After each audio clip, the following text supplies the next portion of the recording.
All right. Did you hear that cell phone ringing at the end, or was that just me? I think that was just you. Are you calling All yourself? right, fair enough. Well, no, I think I recorded it into the countdown. Somebody must have called me while I was recording the audio.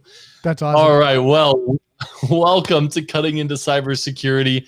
I apologize if you guys did not get the awesome elevator music that I was jamming out to for the past 5 minutes. Brandon said it was not coming through on the LinkedIn Live. So I apologize if you didn't get the awesome elevator music. Brandon, welcome. Welcome. We got Don already saying good evening.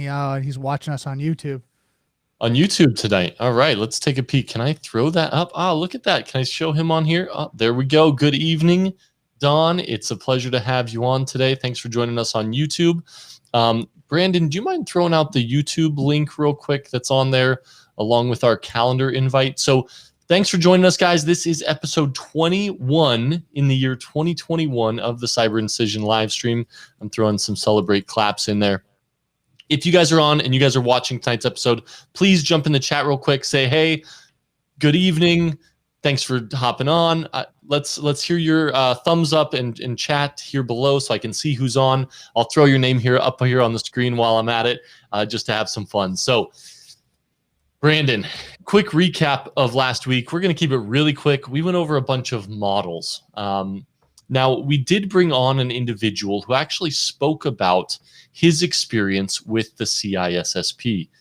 And he said one that came up a lot was the Clark-Wilson model. So if you're going to be taking the exam here soon, please brush up on the Clark-Wilson model. A few of the other ones we brushed up on were the Brewer-Nash model, also the Chinese, known as the Chinese wall, the Goguen-Messagur model, Sutherland model, and the Graham-Denning model. So once again, if you want to know what those are, please check out last week's episode. And looks like we had a few more people hopping in here. Vivek finally made it. He had to run to the store or some terrible excuse last week, which is why I missed it. Hold on. So Vivek, I think what we did now, if everyone can check in the chat, there's actually the calendar invites there. So you guys can do, I sent it over YouTube, Twitch, as well as LinkedIn. So Vivek messaged me at 7 o'clock or just before 7. Actually, it was at 7. Are you guys not doing it tonight? Because he missed last week and the week before that. Oh, Vivek. And he's taking, okay, so real quick, Vivek is going to be on our live stream here in the next few weeks. He doesn't know it yet. So Vivek, I hope you weren't listening for a second, but he's about to take his CISSP exam on January 22nd or 26th, I believe. So he needs to be here more than anybody. His nose better be in a book. And, it's this Saturday. Geez, the 22nd or the 20th. Is that the 25th? I can't. I've lost track of days. But Vivek, you got 2 more classes. You better be here Thursday as well. Looks like Alexander Bob Page also says good evening. Christine, welcome back. She says hi. And, there we go. Yep, we made him feel guilty. He says sense of guilt, no excuses. Good That's stuff. awesome. Saturday the 23rd. All right. Well, awesome. He's going to be here on the 19th. And then, you got to let us know how you do. No, it's the 23rd. Okay. Yeah. So let us know how you do on the exam. We'd love to kind of hear your experience, any recommendations you have too, for people that are watching this right now to be able to prepare better for the CISSP exam. That's it. Yep. So we'd love to have you on. And if there's something we're covering that week, please be like, hey, I saw this. Here's what I got hung up on. Of course, it's coming from a pool of thousands of questions in the CISSP pool. So even if you came on, please don't try to remember the questions. We don't want them word for word, just content. What are the things you saw that you got hung up on? They may show up on somebody else's exam. They may not even be relevant whatsoever. Well, it is relevant, right? Because that's why we're here, is to give real world examples of how the CISSP can impact you. Well, let's talk about that first. All information here right now, what we're giving is relevant to 2 things. One, potentially taking the exam, but also in your real world experience as you're going out and you're being a manager, a director, someone in a high level of, security that you're actually managing. You're going to be able to apply a lot of this and then a lot of the conversation. And then don't get me wrong, there's going to be a percentage that you've learned at this point and then you forget just because, and I'll use encryption. A lot of the VC and guys I don't have encryptions. They have the guy. They have the guy in the team that actually does that. But for the exam, you need to know it. So I think that right now, like Joel's saying, come out here, learn from when we have Vivek on, learn from them how they took the test, where they kind of found the bottlenecks, and then just keep practicing, keep studying. And then eventually what happens, you're going to take it and you might have a different experience where you're like, I got asked one question about that, but then it was like 7 questions or 10 questions on compliance. All right. So, yep. And then it was funny, Brandon. I actually got, I'm planning a webinar for the UK and the healthcare industry in UK, and I'm going to be kind of moderating and adding the threat hunter flair to it. But the lady who was organizing it, Suela, she comes on and she goes, "Oh, I saw your LinkedIn live stream. I love how your co-host really did the process of elimination on the questions. I absolutely love that." And I kind of paused and like, all right, say something about me now. Never did. So that's great. Thanks, Joel. Goodbye. You're like, what? Yeah. No, but all props to you, Brandon. So here we go, guys. I hope you're ready. Question time, kicking it off with question number 1. We're going to give you guys a second to answer it in the LinkedIn chat. And then from there, Brandon's going to walk us through with his excellent process of elimination. Here we go. There you go. Question number 1. Related to information security, confidentiality is the opposite of which of the following? So what is the opposite of confidentiality? Well, Brandon, let's talk about confidentiality, right? It is making sure that a piece of information remains secret. Right. So give me a second here because I'm just pulling up the questions myself. Okay. Because I think that was one that we didn't cover before the show. So I'm just waiting. So, okay, let's look at this. So related to the information security, confidentiality, the opposite of which the following. So what do you guys all think? You know, it's the opposite. So you got closure, disclosure, disposal, disaster, right? So the opposite of confidentiality, I'm going to not say disposal because you're not going to throw it away, right? Right. You're not going to disaster. So you eliminate those two, right? You got closure, which is confidentiality, you know, keeping secure, keeping it tight. So what do we got? The last thing on the left is B. That's how I would break that down for my thought process. And you can see Vivek, give me a second here. I think that it's Simone that's coming up as private. Yep, Salome. And then Anaruda also got it right. Right. So that's how I think through these. And you guys are all right. Awesome. Good job. Yep. Confidentiality ensures that level of necessary secrecy and is enforced at each junction of data processing.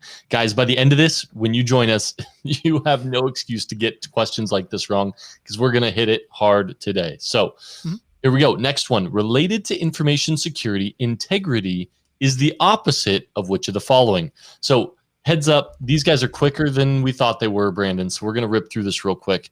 But the opposite of integrity, and integrity is making sure something hasn't been changed. Right. Talk me through which of the following is the opposite. So we're not going to talk about abstraction, right? No. Yeah, I mean, you're already going to eliminate that. Yep. Accreditation and then application. So application, the information security integrity of the opposite. So application, no, it doesn't apply, right? No. So now you've got B and C, alteration or accreditation. Well, accreditation is to give a validity to it, right? Mm-hmm. Right. So I'm going to go with B. Boom. Well done. And it looks like we had a couple quick ones out of the gates with alteration as well. Great job on that. Looks like Salome got it. Vivek got it. Well done, guys. You're right as well, Brandon. Integrity is upheld when the assurance of the accuracy and reliability of the info and system is provided and any unauthorized modification is prevented. All right.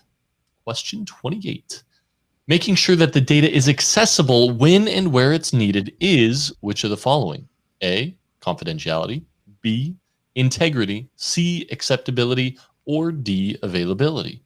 Well, we already know the C, confidentiality, integrity, right? Those can be eliminated because it's accessibility, right? The accessibility is not one of the actual, you know, I think it's the 5 A's. So, and then you got availability, the CIA, right? The CIA triad. So I would go with D right away, and this would be quick. Boom. Availability. And I got to give Vivek a shout out. He had that answer first. It is availability. So remember that the data is accessible when and where it's needed. Think about the CIA triad, right? Confidentiality, integrity, availability. If it's DDoS, you won't have that availability. So availability protection ensures reliability and timely access to the data. Oh, and let me kick Vivek's answer up here. There we go. So somebody said, Simone, she's going, No. I meant D. Salome, she did mean D. All right, here we go. Next question. So hold on. Let's guys take your time through answering these. I know Joel's rushing you. It's not like a buzzer beater that you have to beat it in. What are you Take your talking about? time. There's a buzzer on this. They got time limit. They got to be the first one to answer. That's awesome. No, but you know what? What's awesome about this is I'm going to rush you, but when it comes to exam time, you get to take your time, think through it twice, double check your answer. But this is good. The speed test is about reading it quickly because there's a time limit on the exam as well, right? So you want to be able to move through it quickly, but accurately as well. Mm-hmm. All right, question 29. Related to information security, availability is the opposite of which of the following? So we just touched on availability. So what's the opposite of that? Brandon, you could probably go quick on this real quick. You know, we got delegation, disruption, and documentation. So availability is the opposite, right? So availability means it's available, right? So it's not delegation. Delegation just means you're delegating it down to someone else or giving other people permissions to access it. Distribution means, right, it's available. You're just giving it to more people. Documentation, well, that has nothing related to what we're talking about. So you're talking about destruction. I'd go with D, destruction. Yep. Boom. You got it. And then we also had Salome with D as well. So we had a great set of correct answers all the way across the board. Destruction. I don't really think of availability as like destruction being that answer, right? I feel like a DDoS doesn't really destroy anything. It just makes it so you can't access it. Mm-hmm. But destruction would actually completely remove any and all availability. Yep. All right, guys. Yeah, this is tricky, right? So Vivek nailed it, right? That's exactly what I was trying to express. I think he did a little better. This is tricky. If you destroy it, it's definitely not available. Right. And you always have to look at the wording. What is the opposite, right? Yep. And this is always says, what is not? You know, look at those words. And that's when you have to think, what now if it's the same as, like availability, okay, you got distribution, you got documentation. Those should be, you know, cut out right away. Boom, boom, XX. You know, delegation, okay, you're sharing it out, X. Then it only can be D. That's it. Yep. So this is the last question for today. It was kind of cool that they were all along the same CIA triad relation. You know, most of the time we do questions and they're all over the board. Today was all kind of succinct in a row. So related to InfoSec, the prevention of the intentional or unintentional authorized disclosure of contents is which of the following? A, confidentiality, B, integrity, C, availability, or D, capability. Brandon, take it away. Okay, so let's work bottom up. Capability, done. That doesn't make sense. Doesn't relate to anything. So you got the CI, right? So yeah, you got the CI triad right there. You got availability, meaning that people can access it, right? Now you look at the intentional unauthorized disclosure. It's not integrity, right? So then the next one it only can be is confidentiality. Right? The prevention of intentional or unintentional unauthorized disclosure. Answer is confidentiality. Confidentiality. It's the assurance that info is not disclosed. Well done, guys. All right. So that was our quiz for the day. Give it up to you guys. Let me do some claps on LinkedIn real quick. Well done. Gold for Salome. Did she get it in first? She did. She got A and confidentiality in before you, Vivek. You should be worried. And Arita did too. Well done, guys. That was our quick pop quiz of the day. How you feeling about that, Brandon? Good. I mean, I think, you know, as we keep doing this and get you guys to think in that methodology of eliminating, it's going to help you so much through the exam, because then you're going to be able to come to the areas that you might be, you know, nervous on or just not might know. The questions are going to come close to, okay, it's got to be one of these two, right? And for that one, you're going to be able to kind of go, boom, it's got to be this one, because the other one just doesn't make sense. Yep. You're right. And Emmanuel said keyword on that was disclosure, right? So once again, find those keywords, make sure the word not isn't in there, because a lot of these questions are like, they try to get the opposite of it by using the word not. So make sure it's not in there. Great at Emmanuel. Yeah. And then, yep, he also said disclosure equals confidentiality. Spot on. All right, guys. So we're on to today's content. Once again, like usual, I've got a ton of pictures for you. We've really picked apart this content because it was just paragraph upon paragraph upon paragraph of content and just text. So we've really picked it apart. We've gotten you really good pictures so you can understand this content. Today is all around control based on systems and security requirements. So we're going to touch on things like ITsec, TCSEC, and common criteria. Okay.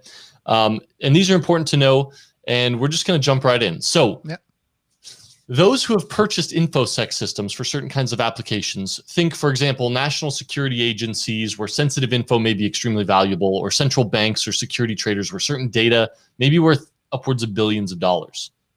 They often want to understand the security behind that software or application. Right. Then look at the strengths, the weaknesses. Such buyers are often willing to consider only systems that have been subject to formal evaluation process in advance and have received some kind of security rating. Buyers want to know what they're buying, and usually what steps they must take to keep such systems as secure as possible. Yep, that's it. So when the formal evaluations are taken, systems are usually subjected to like a two-step process, right? Step number one, right, the system is tested and technically evaluated to perform to make sure that the system's security capabilities meet criteria laid out for its intended use.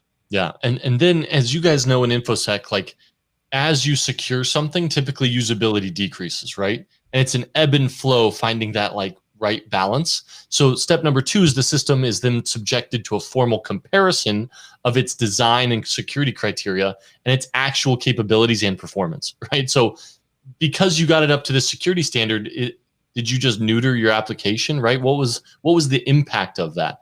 So let me ask, before you jump on, anyone answer what is that out of this 3 CIA? So is it confidentiality, availability, or integrity? So keep going, Joe. I want people to answer that because that's important when you're looking at these conversations, having that methodology as you're thinking this through. Yeah, so if you increased the security criteria and you've degraded your application, what is that in the CIA triad? Ready to go. What is it affecting? So keep going, Joe. Okay, I'm going to keep going. So a lot of third parties are hired to perform these evaluations, right? The most important result from such testing is the seal of approval or the... What's that, Joe? I'm looking at the group. Vivek is saying FISMA right for InfoSec law. So we'll have to get his reference for that. Yeah. So the ones in this chapter don't actually apply to FISMA. So that's actually not one of the ones that we're discussing today. But accreditation could be in that realm, right? So the ones that are related to CISSP, have you seen FISMA in the book, Brandon? FISMA? Not as of yet. I haven't seen it. Federal Information Security Modernization Act, and that's a CISA framework, I believe. So let's go ahead and rock and roll on. Vivek, we'll follow up here in a bit on that to make sure. Maybe we just haven't gotten to it in our study content right now. But let me go ahead and... Will you keep going for us, Brandon, real quick? I'm going to pull up this first infographic. Yeah, so often trusted third parties are hired to perform such evaluations. The most important result from such testing is their seal of approval, that the system meets all essential criteria. And here's something important to think about in real-world scenarios. Having your internal team test it and having a third-party validation. Right? A lot of companies, and through the conversations that I go through, having a third-party validate the security, the availability, the integrity is very important because then they see it's valid from an outside perspective, not that their team has said, oh yeah, it works up to a certain standard and it's fine, that they actually get a validation externally as well. So I've seen that. Well, what about yourself, Joel? Have you seen that? Yeah. I mean, it's, especially when the organization, like they mentioned, is finance or healthcare, right? They're not security professionals. They're looking for a third-party certification to validate its security, right? So that then they can use it and have that peace of mind. So let's jump into these classes because it's a little confusing, but let's kind of jump in. So we have ITSec and we have TCSec. And these were classes that were required for assurance and like functionality testing, right? Now let me go ahead and throw up this picture real quick. Because once again, I got pictures for you guys so you guys can really break down the differences of the two. And then, so real quick, that's a great point, Vivek. So for regulatory requirements, one needs third-party certification and accreditation. One of the biggest ones up and coming is CMMC, right? The Cybersecurity Maturity Model Certification. And that's going to be required for anybody who wants to do business with DoD. But that's not going to be on the exam, right? So that's not going to help you a lot. These are the historical frameworks. And then common criteria is the new like global standard. And that's what's covered in this chapter. So when it comes to TCSEC, this is the government that passed this was the US. And it focused on confidentiality, making sure top secret data wasn't released anywhere except where it's supposed to be, right? And only the right people were able to access it. The rating combines functionality and assurance, and it addresses a single standalone system. And the flexibility is pretty rigid, right? So very rigid standards. ITSEC, on the other hand, the security principle is the CIA triad. It rates also the functionality and assurance, but it does it separately, right? So it takes those two apart. And it addresses network systems. And then the flexibility is more flexible. Now, if you look on the right-hand side, this is where there was a lot of calculations in the book on the F1 plus E1 and how it rates assurance and functionality.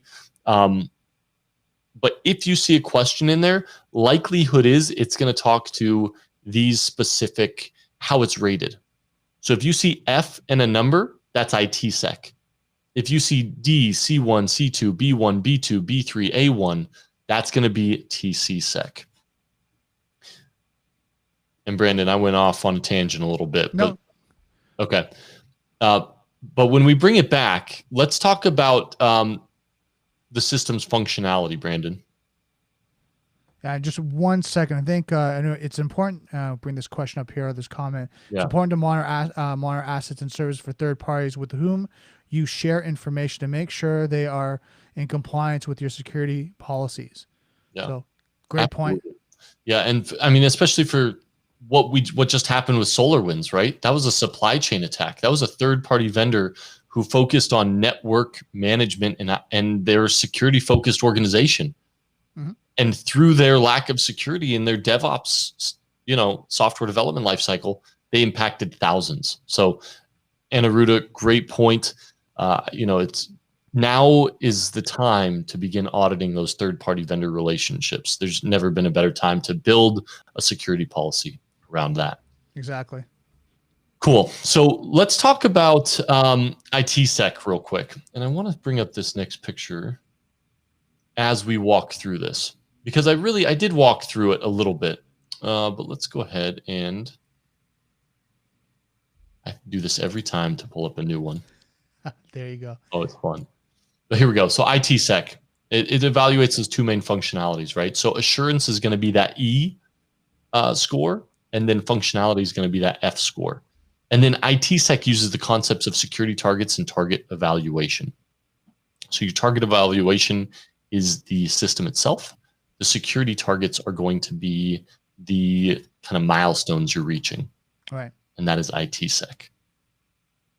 Fantastic. Now let me go ahead and pivot over real quick because, okay, let's talk about TCSEC, but I think there's a few points in here that I wanted to make first. Okay. Let me find it. Okay, so I wanted to talk about the differences first before we move on to TCSEC and showing those graphics. The differences in TCSEC and ITSEC are many and varied. The following are some of the most important ones between the two standards. Although TCSEC concentrates almost exclusively on confidentiality, remember TCSEC is the US-made one, ITSEC addresses concerns about the loss of integrity and availability, or the whole CIA triad as well, thereby covering all three elements. Brandon, will you hit the next one for us? Yeah, sure. ITSEC does not rely on the notation of the TCB, trusted computer base. It doesn't require that system security components be isolated within a TCP. Mm-hmm. Correct. Now, and that is TC Charlie Bravo. Yeah, trusted computer base, right? So we touched on that last session and the session before that significantly. Now, unlike TCSEC, which required any changed system be reevaluated anew, be it for an operating system upgrade, patches or fixes, application upgrades or changes, and so forth, ITSEC in Europe includes coverage for maintaining targets of evaluation after such changes occur without requiring a new formal evaluation. So let's talk about this in light of SolarWinds, right? So this breach or set of breaches, it came from a software development lifecycle of a third-party organization. They pushed a malicious update to your servers. From there, the the malicious actors laterally moved throughout networks, exfilled data, and abused authentication tokens. If we looked at TCSEC here in the United States, they made any change system to be reevaluated like new at the security standard applied. In light of this, because the malware from SolarWinds could bypass sandbox evaluation, bypass a number of security checks, this would probably be a solid framework to go by. After patches, after upgrades, you need to reevaluate this. Right. Whereas ITSEC from Europe included coverage for maintaining targets, so that you didn't have to require a new formal evaluation. So is one way more difficult than the other? Yeah. When it comes to patches and maintenance, absolutely. Right. All right. So real quick, that was, once again, you can see here ITSEC in Europe has that F1 to F10 scale and E6 scale. And then let's go ahead and pivot over to TCSEC here in the United States. So let me go ahead and pull up that next picture for you guys. Now, TCSEC here in the United States also had something called the Rainbow Series. And the Rainbow Series is a set of books that were named on colors. So thus Rainbow Series. You had the Orange Book, and this deals with standalone systems. And I'm going to come back to this one here in a minute because it was kind of vague. Then you had the Red Book, which was Trusted Network Interpretation of the TCSEC. And this was all about network systems, right? Confidentiality and integrity, DOS protection, compromise protection, restricted to limited class of networks that are labeled as centralized networks, and then uses rating levels. And then you had the Green Book, which is your password management guideline. So Brandon, I'm going to kick up this next one because the Orange Book is what it talked about a lot of. So let me go ahead and pivot this over to you real quick. Yep. Any questions so far, guys? I know we're covering a lot of information pretty quickly. Post it up, and then we'll have it on the screen. Yeah, here we go. So Vivek said external audits are key. Absolutely. Having that external audit. My question to you, Vivek, is like, what is the frequency of the external audit you recommend? Is it biannually, annually? Is quarterly? It now? What is that? So let's jump in real quick. Back to the Rainbow Series for this, and then we're going to pivot out because, to be honest with you guys, they had so much content in the book for TCSEC and ITSEC that we had to trim it down a lot because Common Criteria has replaced both of these already as the global standard. So we're giving you the trimmed down what you need to know for the exam version of this through slides and through us. So here we go. Orange Book. Take it away, Brandon. Yeah, so Orange Book development by the SEC addresses confidentiality principles, addresses single system security, reviews the functionality, effectiveness, and assurance of a product, bundles functionality and assurance into one rating, provides a hierarchy division of assurance levels, placed great deal of emphasis on the ability to enforce security in ways that could be formally verified by to be correct and reliable. Each division and class incorporates the requirements below it, and the act of rating the security capabilities is called Trusted Products Evaluating Program, TPEP. It introduces the concept of Trusted Computer Base. Boom. Yeah. So Vivek asked, and maybe I wasn't clear, these are frameworks in which organizations can analyze the risk and security of a software or application. So let me throw up this picture again that I showed earlier. This is the rating scale that each one uses. So this is how each framework will rate and score an application on its security. So you can see TCSEC on the side. That's the one here in the United States. And it goes down to, starts with a D score, right, at the very beginning. And then as you move down, you can see where F6 is for ITSEC. It's high integrity, high availability, integrity during data communication, high confidentiality, and networks on high confidentiality and integrity. So it's just a scale. So certain organizations, they don't really care about confidentiality as much, but they care about integrity. So they're going to want to land on that F6 category, right? And this was kind of the older way of rating applications for security standards. So keep that up for a second, Joel. So just to clarify, what you're talking about is the rating scales on the right, right? The attributes of that of each framework is in the middle, right? So you have Hold on. TC-SEC and then you have IT-SEC. So basically what you're doing is when they're actually evaluating, they're using that rating scale on the right to say where you are in your evaluation. Yep. Now, Vivek's getting a little ahead. Who rates us? Is it us? Is it ourselves? So have you ever heard of ISO, Vivek? And I'm sure you have these ISO standards, right? Everybody has at this point. So can you go through ISO standards yourself and rate yourself? Absolutely. Are there organizations who will go through ISO and do an audit on you through the ISO frameworks? 100%. So it's a mix of the two. Who rates us? Well, it's a mix of the two. Now, for a lot of these, like for ITSEC and TC-SEC, there's a certification and accreditation body that will also do that for you. So let's walk through that just really quickly and take a step back. When you're getting any type of evaluation by an outside party or company, and you're not trying to meet a certain standard like ISO, then you'll go against the frameworks. There could be NIST, there can be ISO, any type of compliance, but it's not for certification. If you're going for the certification, that's a different thing. All right. So just to make sure we're understanding that if you want to meet certain kind of criteria that you can say, look, we're this secure, we've had a test against that framework, and this is where we are. That's one thing. But if you're saying we're going for certification of ISO, that's a different thing. So just to make sure there's the gap between that, right? The demark between actually getting certified on an ISO standard and being tested against it.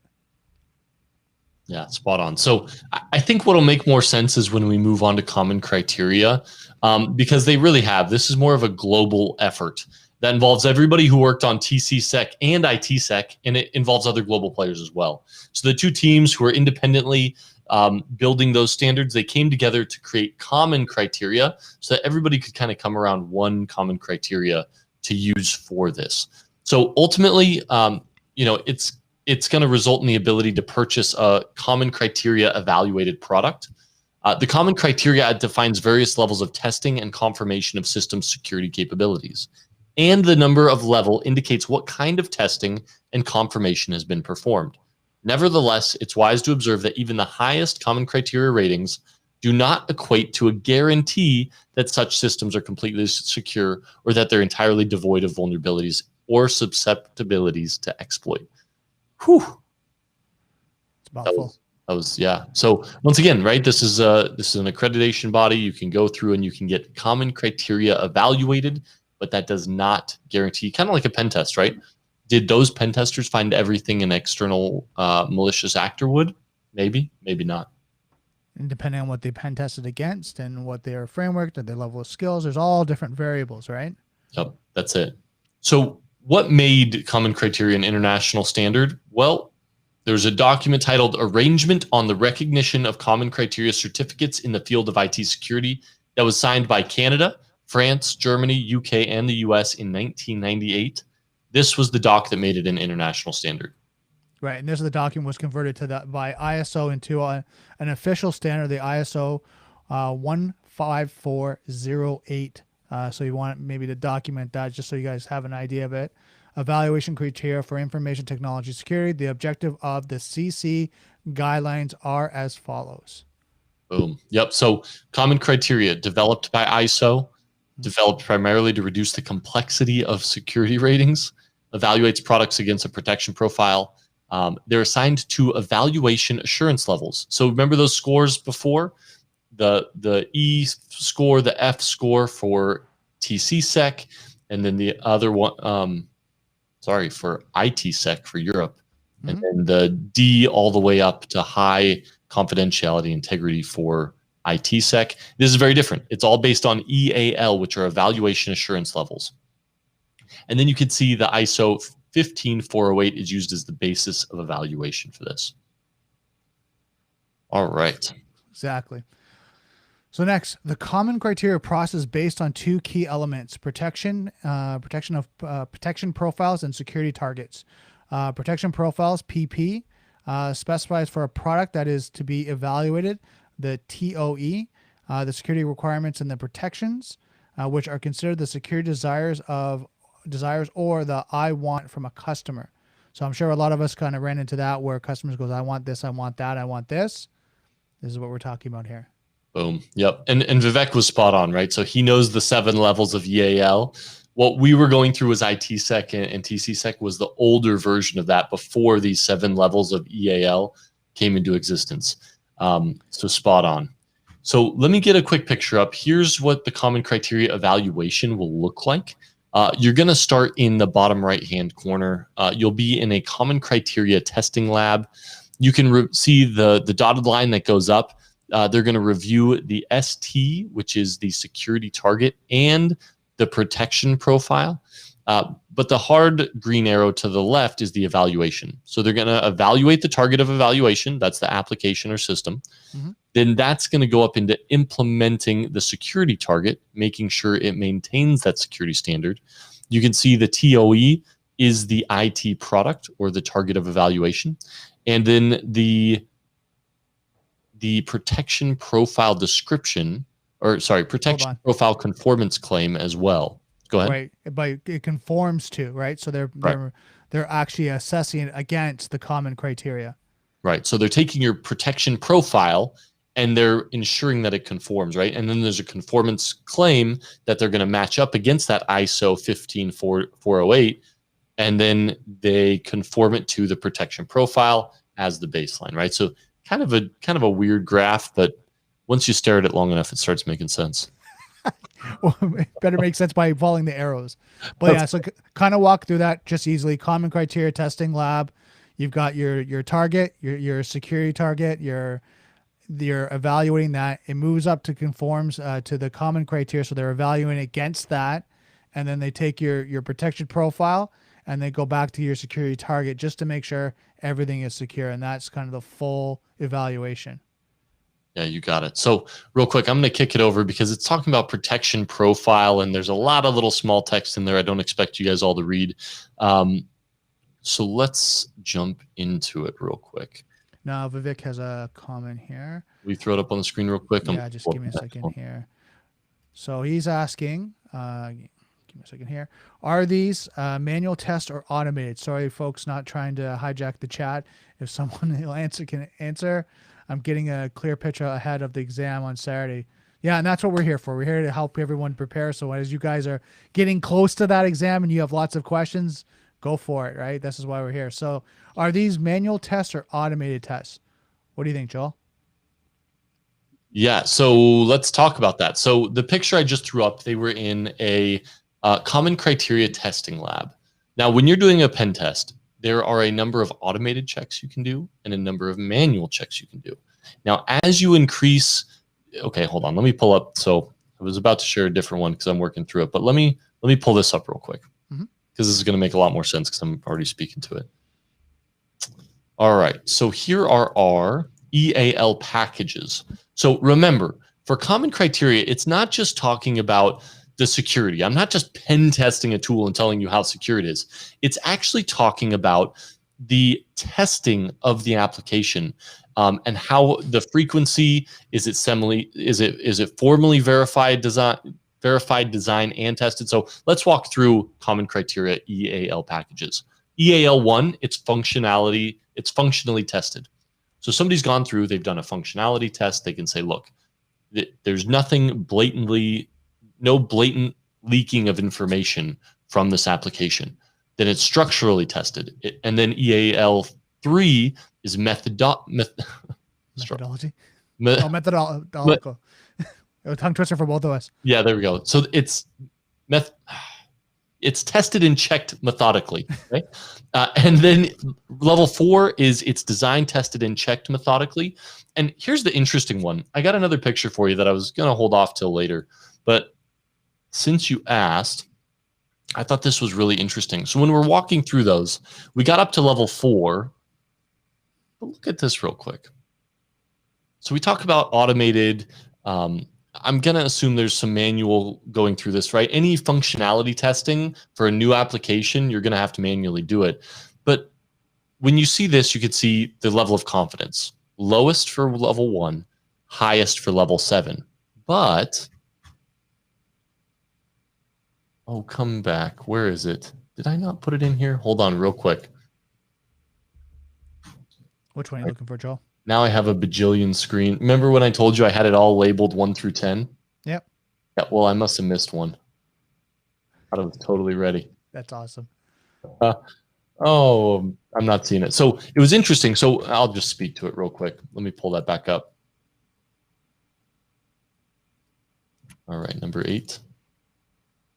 So when we're talking about EAL packages, so let me share this real quick. When we're talking at level 4, when it's just it's designed, tested, and checked methodically, it was interesting because it said there was no security specialization required for level 4. Mm-hmm. So what does that tell you, Joe? What type of test would that be? That would be a more pen test for me. That would be a manual and automated test, right? That's so at EAL level 5, formally designed and tested. That's when you get into security, is at level 5, is when you're really analyzing data leakage from channels you wouldn't assume. You're doing scanning on it. You're doing evaluations on the architecture of it from a security perspective. So 5, 6, 7, that's where you're getting into, here's a framework, here's how we're going to manually test this. Whether you're just taking like a web application hacker's handbook, once again, I'm sure the ISO framework has all of this built in, but you're really digging through a methodology, right? And you're formally designing and testing it. So as it's designed, it's being tested as well. As updates are being pushed, it's being tested as well from a security perspective. So that's where common criteria comes into this whole thing. Brandon, did that make sense? I know I was jumping all over the place. No, I think it makes sense. I think, Vivek, did that answer your question? Because one thing I would wonder, and I'm going to throw this over to you, Joel, is there an interview process too?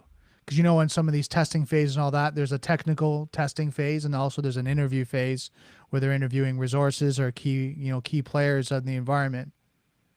Okay, well, hold on, because now I got to go back to where I was, because that's where I was about to get. So you guys are throwing me all off. But hey, we're here. I got you. Yeah. So let's talk about that protection profile real quick, because that's where we're at on our little graph. The protection profile it's going to just describe a real world need for a product that's not in the market, right? So maybe DoD comes through, they say, hey, look, here's a product that's not in the market. Here's the protection profile that I need for it. So this is going to contain a set of security requirements, their meanings and reasonings and corresponding ELA rating to be achieved, right? So they're saying, look, these are the people who are going to use it. Here's the security requirements. Here's why we need it.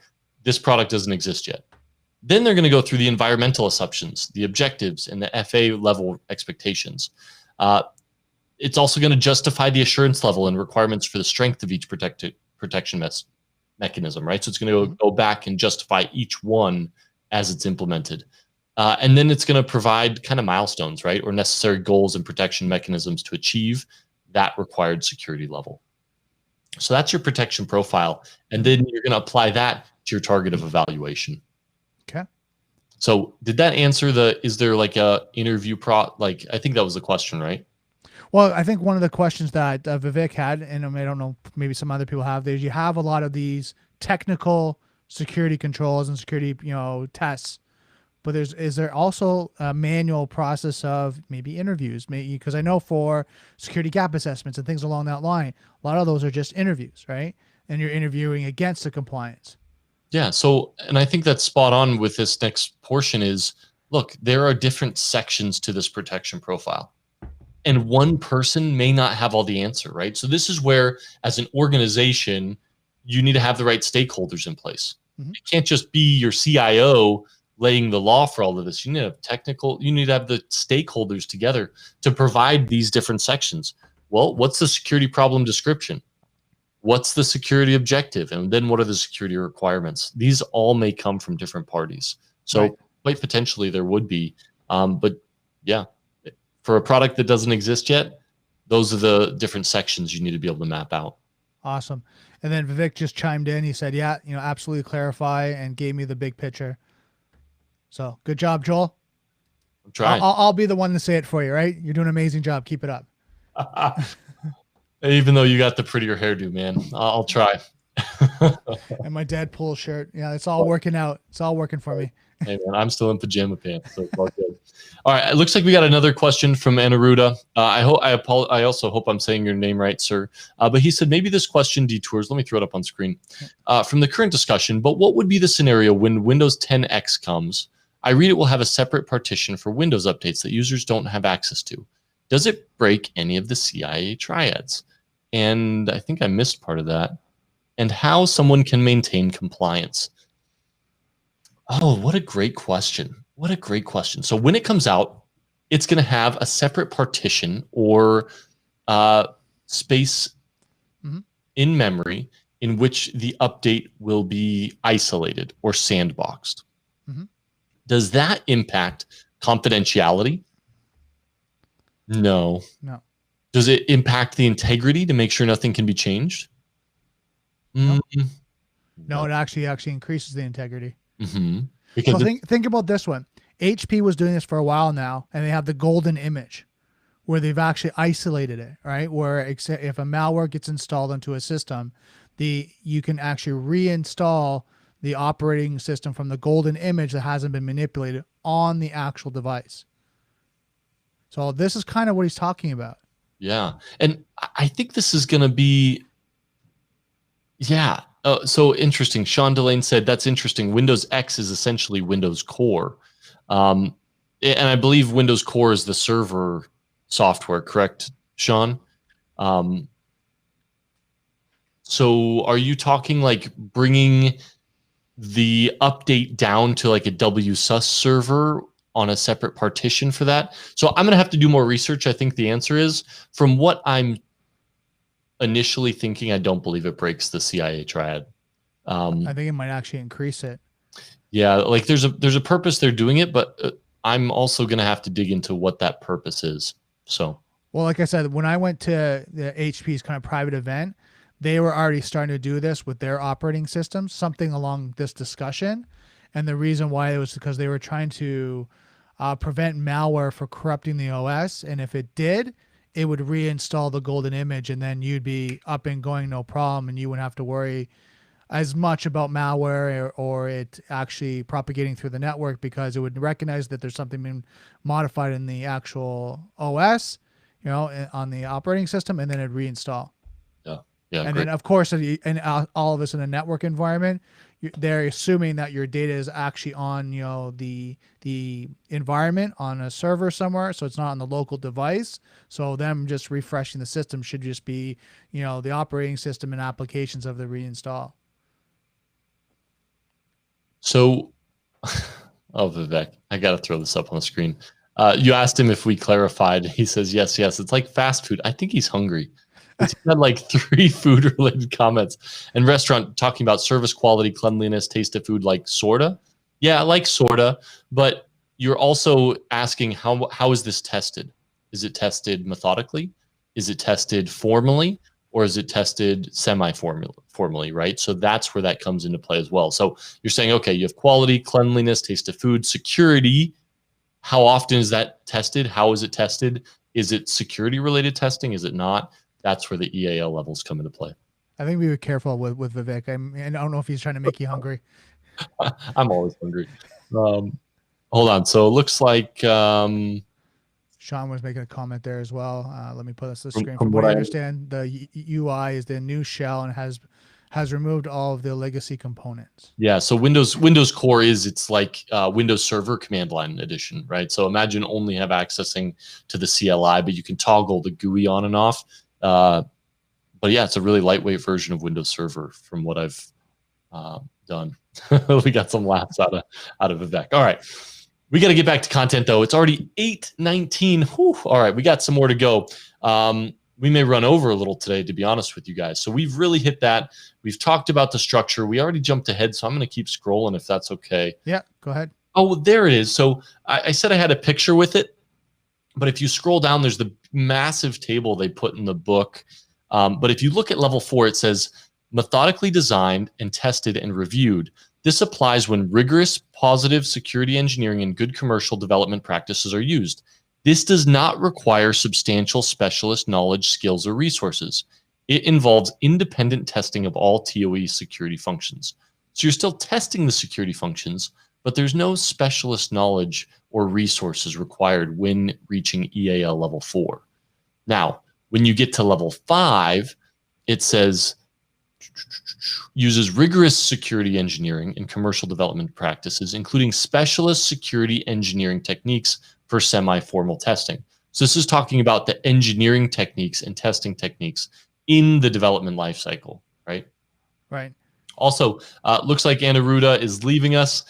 So it was a pleasure having you, sir. Thank you for joining us. We'll be here Tuesday, Thursdays, same time. Feel free to hop in anytime you need. We understand there are responsibilities outside of LinkedIn. So come out Thursday, put that in your calendar too.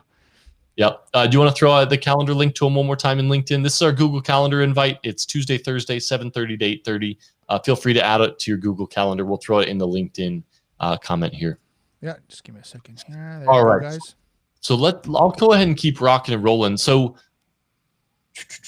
the common criteria, though, they're flexible and they're accommodating to capture most security needs, but they're not perfect. So as with other evaluation criteria, the common criteria guidelines do nothing to make sure about how users act on data, right? It does nothing on if a user is testing data or pen testing it or inside and manipulating data, right? This is all about security practices in development and how they're testing it throughout the creation process of the application security. So the common criteria guidelines also do not address administrative issues outside the specific purview of security. So they don't address controls related to personnel, organization practices, and procedures or physical security. So Brandon, talk to me about your thoughts on that. So again, I mean, when we're looking at this, I mean, you're looking at the technical controls and kind of the environment, but they're not looking at, what your actual people are doing. What's the organizational best practices? So, acceptable use policies, data loss prevention, anything like that, any procedures that you've set up, and how things are run. And then the physical security that we're talking about, in the sense of, are the doors locked? Do you have an alarm system? So the common criteria looks just specifically about the application and the actual device, like the server that's on. It doesn't look at anything else where you look at business related, right, and organizational. So here's the interesting part, because it says right here, it doesn't talk about how users act on data. Mm-hmm. They don't test to make sure that's secure. But when we look at level 6, EAL level 6, it says this applies when TOEs for high-risk situations are needed, where the value of the protected assets justifies the additional cost to get to this level. Extensive testing reduces risks of penetration, probability of covert channels, and vulnerability of an attack. So it sounds like it's really looking from an external perspective, not a user that already has access to the data or the system. Or it's not in the line of fuzzing, in that sense where people just throw things at it. And if there's a user error. Right. So like if I'm already permitted into the system and I'm authorized and now I'm fuzzing the user input, I get it. And it's interesting to see that that's not included in this framework. So I wonder also that, and just kind of to talk that before you jump out, I wonder also it's talking about like access controls. In the sense of I'm a user, but then I'm a power user, they're not really testing the additional address controls related to personnel. So if the person has access, they have access, that's check, right?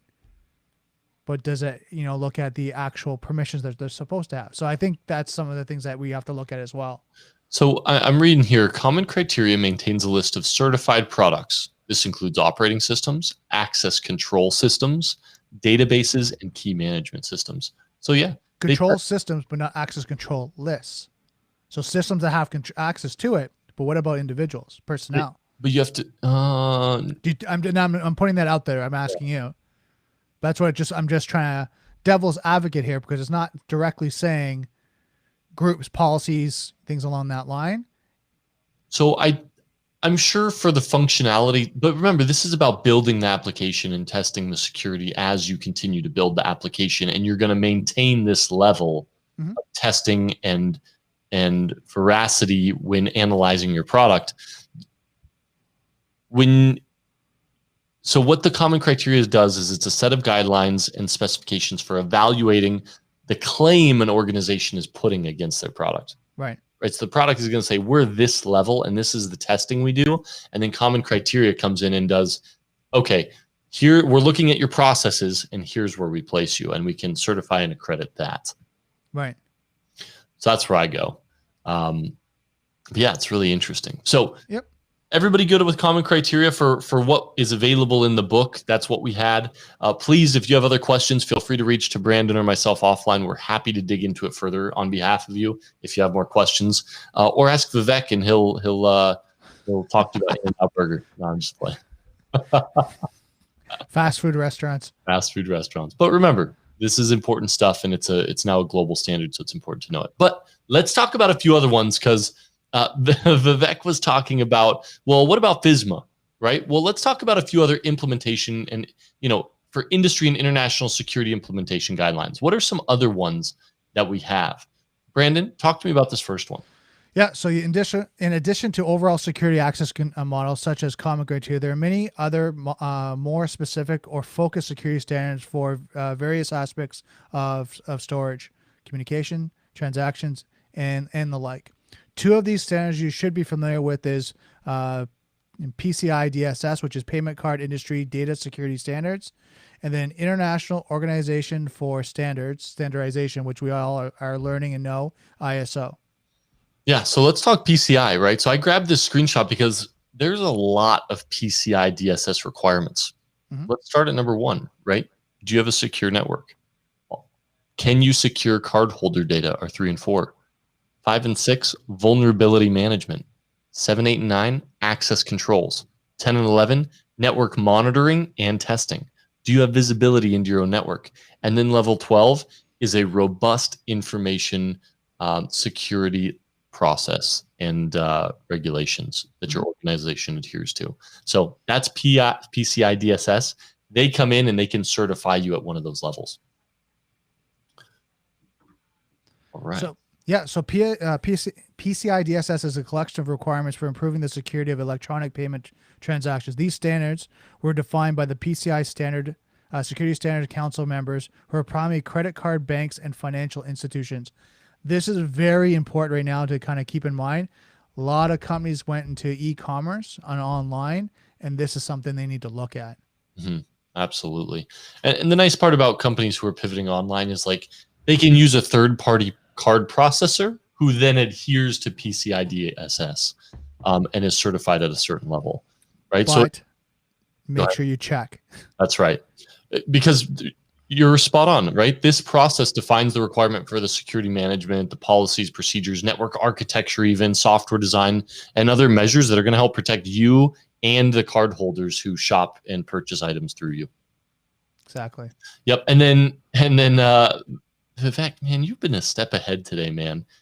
He said ISO, and you're spot on, right? So ISO is the organization. Let me pull it up real quick. And they create standards, right? And they created common criteria. Here are a few of their other most popular standards that you've probably heard of, right? You have ISO 9000 family. That's all about quality management. So 9001, 9002, so et cetera. You also have ISO 14000, and that's environmental management. And then you have ISO 27001, and this is probably the one most cybersecurity individuals are familiar with, and this is your InfoSec management. Right? You talk about 27001, man, the amount of time I've spent in that set of documents is silly. Oh, I mean, I hear it frequently, throughout the week. Yeah. Oh yeah. I mean, the conversation about ISO, like the 27001, most companies are looking at how that relates to their organization, and do they meet the criteria? Are they at least compliant against it, and not getting certified, but at least meeting certain standards. So a lot of companies are looking at that. Yeah. Okay. So real quick, Emmanuel had a question. He said, sorry, maybe I missed it, but will common criteria be considered as a compliance standard? Great question. Uh, so common criteria is an evaluation standard. It's not going to be a compliance standard, right? So this is very much, I take my tool in, I'm looking to take it to market or take it to a client. Here are the security requirements I need to match. Maybe it's for a product that doesn't exist yet, right? I need to match this. Here are the requirements. Here's how I will have to build testing into my development process. So it's an evaluation standard. We talk about compliance standard. That's going to be CMMC, cybersecurity maturity model certification. That's a compliance standard you'll have to achieve before you can do business in a certain place. So great question. And then Vic was saying this, I was going to say this as well, is that you look at frameworks like NIST, right? Yeah. That's a common one that you'll test against. Doesn't mean you're getting certified. It just means you're testing against that framework. And there's a lot of frameworks out there like OWASP, NIST, right? All the different ones that you're looking at to harden whatever environment, security organization against. Well, and their frameworks and best practices. You can absolutely get NIST certified for compliance and certification. Can you? Totally. Okay. Yep. So you can. And once again, do most people? No, because you can print the documents down and you can run through the checklists on your own, right? But here's the deal. These certification bodies, you best believe CMMC, like I'm a registered practitioner now, they are sucking thousands of dollars out of every organization who wants to be part of this accreditation body. So they're making money as they go. So quickly, I have a question about that. Yeah. So the CMMC, was it -AB? Mm-hmm. That's where you got accredited as what, an auditor? Like what level are you? No, so you got to start as a registered practitioner. Remember, this whole process is just kicking off this year. Mm-hmm. So you have to start as a registered practitioner. You go through all the training, and I think auditors like step 2 or 3. Remember, I'm just really I'm really getting my information in there. I've done FedRAMP for a number of years, so I've done all those trainings. So really, I'm just trying to check the box on this one. I got to go in and do the training here probably now. I've been putting it off a while. Nice stuff. All right, but let's wrap this up. So I wanted to end this real quick. Let's talk about certification and accreditation, because a lot of people get these two mixed up. So certification, the first phase in the total evaluation process is certification. Now, certification is the comprehensive evaluation of the technical and non-technical security features of an IT system. It also tests other safeguards as well, made to support the accreditation process to establish the extent to which a particular design and implementation meets that security requirements, right? So we're talking about getting certified for NIST or certified for CMMC. You're checking if your design meets those security requirements. Right. And the system certification is a technical evaluation of each part of the computer system to assess its accordance with security standards. Yep. And you complete the certification phase when you've evaluated all the factors, and you can get a stamp of approval saying you've determined the level of security for the system. Right. And then remember, the certification is valid only for the system in a specific environment and configuration, and any changes could invalidate the certification. Yep. And that's one thing a lot of people forget about, right? They like harden their system. They're like, we got to get certified. Let's harden it. And then they go back and it's like, but what we deploy in prod is, it's like, no. Or they run an update. Yeah, that's not how it works, right? So once you have certified a security rating for a specific configuration, you're ready to seek acceptance of the system. Management then accepts the certified security config of a system through this accreditation process. Accreditation, Brandon, take it away. Yep. In the certification phase, you test and document the security capabilities of a system in a specific configuration. With this information in hand, the management of the organization compares the capabilities of the system to the needs of the organization. Yep. And then we had a quick comment, right? So if you're looking to get certified, we have Hugo. Welcome, Hugo. He said 27001 and SOC 2 is showing up as supply chain standard in cybersecurity.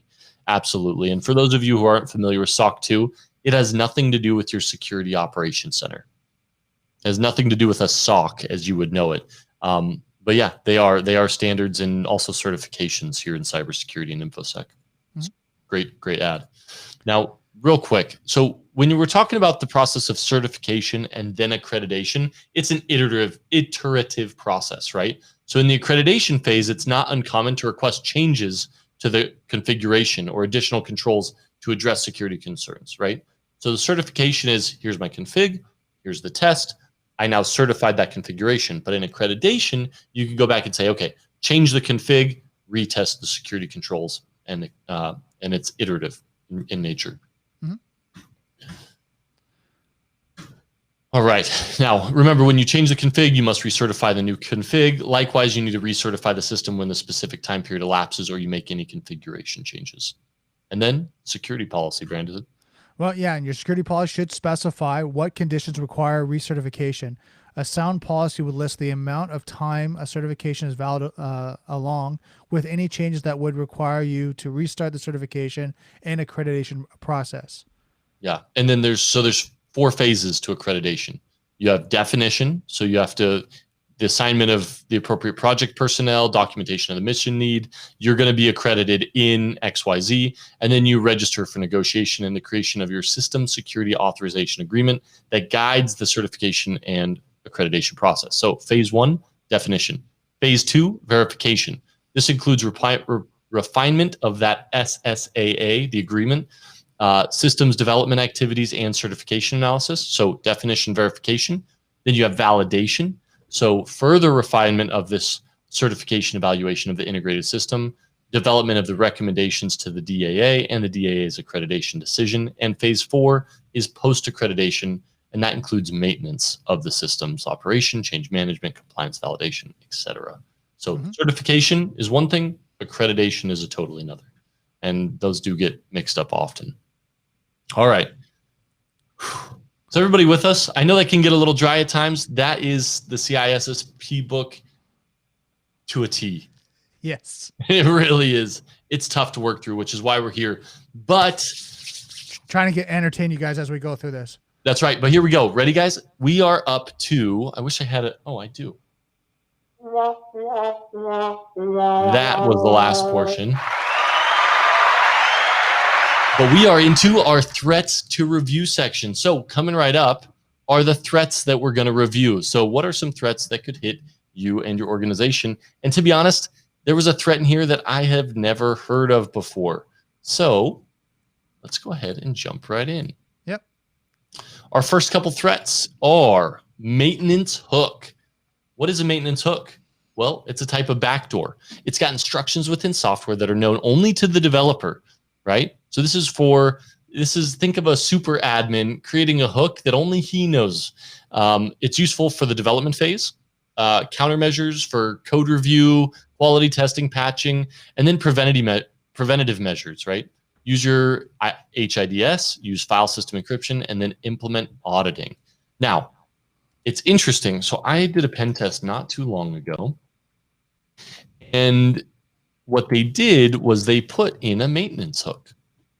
And I discovered the maintenance hook, and I exploited said maintenance hook, and I did a lot of testing on it, and I found 4 or 5 different ways to exploit the maintenance hook, the error messages received from this maintenance hook, and I wrote up a whole report on it. I said, here's the system you gave me, here's the pen test. You know, I have a number of findings that aren't related to this maintenance hook, but you got a huge issue. And they go, oh my gosh. We were deploying this in prod because we didn't know there were any security issues. I'm like, yeah, you need to turn that off, not just in prod, but you need to remove it completely. And they did. Nice. But that's a maintenance hook. So any questions on that one, Brandon? No, pretty straightforward. Cool. Let's move on to the next one. Actually, let me kick it back over. Have you guys software backdoor? Yeah, a little different. Maintenance hook is an intentional backdoor. SolarWinds was hacker compromised the DevOps lifecycle, injected a DLL into it. Then it turned off the logging, injected the DLL, turned the logging back on. Then it went through the build cycle. It was verified and signed, and then it was deployed to all of the SolarWinds Orion clients and servers. So a little different, but yeah, similar, right? I mean, if it was a valid, you know what I'm talking about. Yeah. All right, let's go ahead and move on to the next threat to review. Let's get this next one up on the screen for us. All right, Brandon, we're over time. We're over time by 9 minutes. Wow, I apologize, guys, for going over. We're almost done. I got 2 more of these. Stick with me. Threats to review. time of check or time to use attacks. Brandon, have you ever heard of these before? No, actually I haven't. Cool. So this deals with the sequence of steps, right? So we talked about the data flow models, remember? Security models. This is going to talk about the sequence of steps the system uses to complete the task, right? So it's sending the data here up to here, it's moving it to cart, it's moving it to the payment processing phase, etc. The attacker is going to jump between those phases, make modifications, and control the result. Do you know a tool that I would use to do that all the time with? No, what tool? Burp Suite. Oh yeah. Time. I'll skip certain steps. I'll inject certain things. You can set it up on repeaters so you can run the same process over and over and over and skip other portions of the application. So Burp Suite, 100%.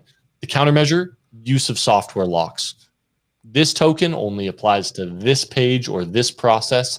And if you're trying to repeat it or you're trying to bypass it, not going to work. Nice. Okay. Cool. Next is a race condition. And this occurs when a shared resource are used by multiple processes. Okay. Let me repeat that. Shared resource are used by multiple processes. The attacker makes the process to execute out of sequence to control the result. It's also known as state attack. It's caused by poorly written code and adopted of applications without assessing the security posture. Countermeasure, not splitting a critical task. Did that make sense? So talk to me. What would be an example of that? Is there actually an application that would do that natively, or is it just poor coding? Let's see if I can get a quick image real quick for you. Because this, I get it. It's not easy to kind of visualize that. And I probably did a terrible job explaining it. So let's... I would say it's a good job. I'm just thinking about real world scenario. Is there an application that would use... occurs when a shared resource are used by multiple processes. So is there one that would use multiple processes? And I'm going to use this as an example to throw this out to ask you. What about Google Chrome? So I had to pen test Google and the G Suite for the FedRAMP space. Good Lord, they have a set of fantastic developers and security engineers. Like, I am an avid Google fan because I've seen the time, the dedication, and I'm sure the resources they've put into the G Suite. This is talking about when you write code poorly and somebody adopts an application, and what happens is if multiple, so it's the process. Hold on, let me rewind. Okay. The shared resource is used by multiple processes, but it's supposed to occur at different times, right? So it should be the shared resource is accessed by a certain process now, and later on in the application, it's accessed again by another process. But what happens is somebody can force their way through to the secondary process, and when they're both trying to access the resource at the same time, a race condition occurs. Right. And then Sean's saying here, and I'm going to bring this comment up here. He's basically saying that Chrome spans a new process for each browser window.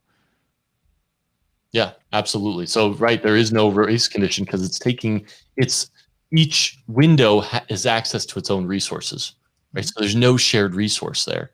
And then we have Vivek says, yep, dirty read, dirty writes in a database, race condition example. Man, you guys are way better explaining this than me. I got to get you guys on here. And then it says, Hugo says we can create those executable files to run those TTPs on a safe environment. And then Sean is also saying, Sean Delane, true, I see that in Task Manager. Yeah, so if you guys haven't seen that, what Sean's talking about is open a couple browser windows. You'll see Chrome taking up a ton of CPU data. All right, cool.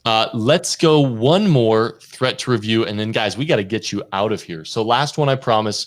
I told you there was a threat type I hadn't heard of before, and I promise I'm going to deliver. Here we go. Vivek, have you ever heard of a salami attack before?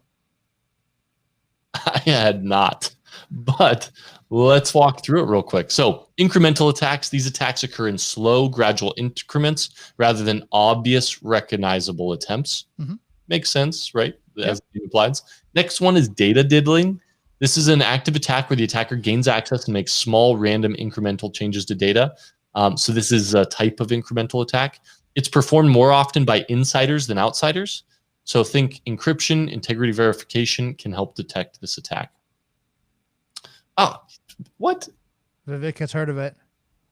Small amounts of money to the bigger pork. Oh, it all makes sense now, right? Because you think of salami and you got a little Office bit in Space. there.